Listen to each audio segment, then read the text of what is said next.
চলচ্চিত্র মান্নার একমাত্র সন্তান সিয়াম ইলতিমাস ঢাকাই সিনেমার নায়ক হয়ে হাজির হচ্ছে।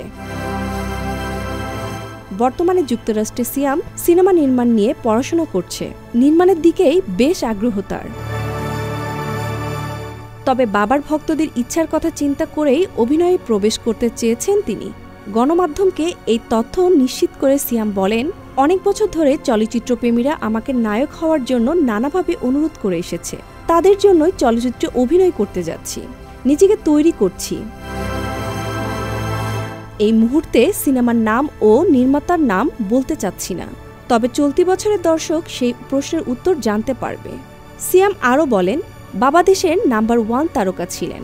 তার ছেলে হিসেবে আমিও নাম্বার 1 হয়ে চলচ্চিত্রে কাজ করব।